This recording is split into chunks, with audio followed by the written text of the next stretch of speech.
Hello friends, welcome to our channel. இந்த வீடியோல நம்ம என்ன பார்க்க போறோம் அப்படினு பாத்தீங்கன்னா capacitance of 3 dielectric medium. இத பத்தி தான் நம்ம பார்க்க போறோம்.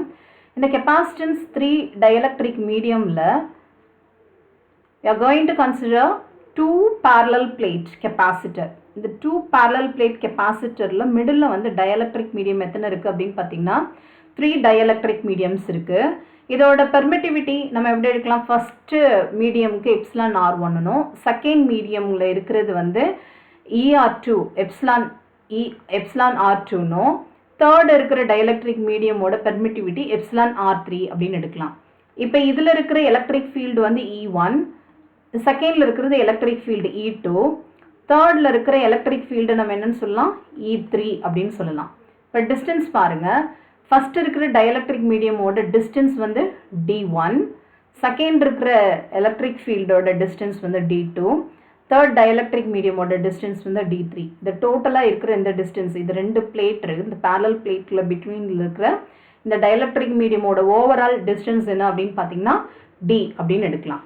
ஓகே, ஸோ இப்போ இதில் இருக்கிற பொட்டென்ஷியல் ஃபர்ஸ்ட் டைஎலக்ட்ரிக் மீடியமோட potential V1, second dielectric potential V2, third dielectric மீடியமோட பொட்டென்ஷியல் வந்து V3 அப்படின்னு கன்சிடர் பண்ணுவோம். இப்போ இதில் வந்து பொட்டென்ஷியல் வந்து அக்ராஸ் தி கெப்பாசிட்டர் அப்படின்னும் போது எப்படி எழுதலாம்?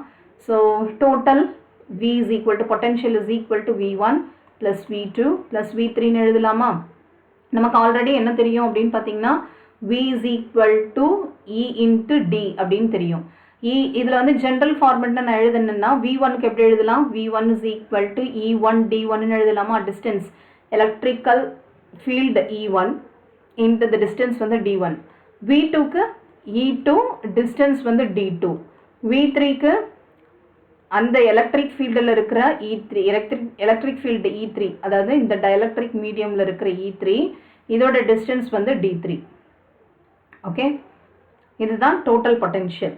இப்போ நமக்கு வந்து ஃப்ளக்ஸ் டென்சிட்டி நமக்கு தெரியும். இந்த ஃப்ளக்ஸ் டென்சிட்டி மூணுத்துலேயுமே நமக்கு அப்ளை ஆகிற மாதிரி நம்ம எடுத்தோம்னா D is equal to Q by A அப்படின்றது ஜென்ரல் ஃபார்மெட் நமக்கு தெரிஞ்சுது. இதுதான் இது electric flux density. So electric flux டென்சிட்டிக்கான ஃபார்முலா என்னது? Q by A. Q அப்படின்றது charge divided by area. Okay, so இப்போ இந்த ஈக்குவேஷனில் நம்ம இதை அப்ளை பண்ணோம்னா E1ஓட வேல்யூ எப்படி எழுதலாம்? E1 is equal to D divided by epsilon naught into epsilon R1 அப்படின்றது நமக்கு தெரியும். இந்த Dக்கு பதில் நம்ம என்ன அப்ளை பண்ணலாம்? Q by A. அப்போ Q by A into epsilon naught epsilon R1 எழுதலாமா? This is for E1. அதே போல் E2க்கு எப்படி எழுதலாம்? E2 is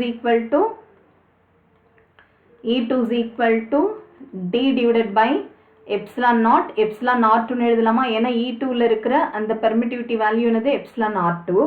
Dன்றது flux density common. அப்போ Dயோட வேல்யூ Q by A அப்படின்னு சப்ஸ்டிட் பண்ணோம்னா Q by A into epsilon naught into epsilon R2ன்னு எழுதலாமா? சிமிலர்லி E3 எப்படி எழுதலாம்? E3 is equal to D divided by epsilon not, இதோட பெர்மிட்டிவிட்டி எப்சிலான் R3. D எப்படி ரீப்ளேஸ் பண்ணலாம்? Q by A. அப்போ Q by A into remaining இருக்கிறது epsilon naught epsilon R3. இப்போ எனக்கு என்ன தெரியும்? E1 E2 E3 தெரியும். இதுங்களை சப்ஸ்டிட் பண்ணலாமா? அப்போ Vல சப்ஸ்டிட் பண்ணோம்னா ரிமைனிங் இருக்கிற அந்த D1 D2 D3யோட மல்டிப்ளை ஆகும். அப்போ V is equal to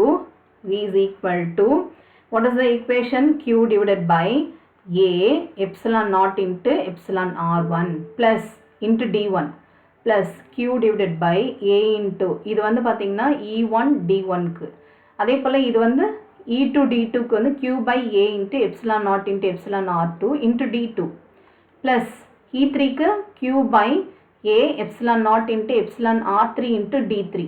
இப்போ இதில் எல்லாத்துலேயுமே எது காமனாக இருக்குது? Q by A epsilon naught இது வந்து காமனாக இருக்குது. அப்போ ரிமைனிங் வேல்யூ இதில் என்ன வரும்?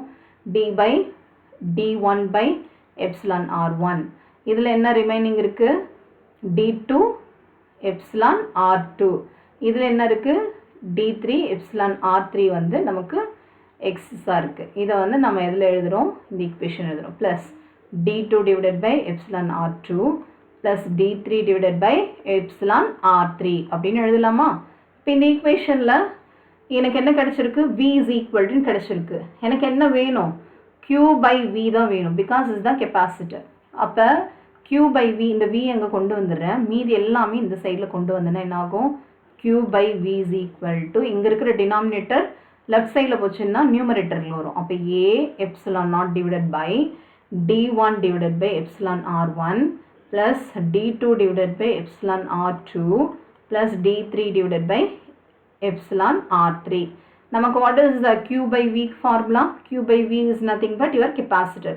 அப்போ capacitor எப்படி எழுதலாம், C is equal to A epsilon naught divided by D1 divided by epsilon R1 plus D2 divided by epsilon R2 plus D3 divided by epsilon R3 அப்படின்னு எழுதலாமா. So this is nothing but your capacitor for 3 dielectric medium.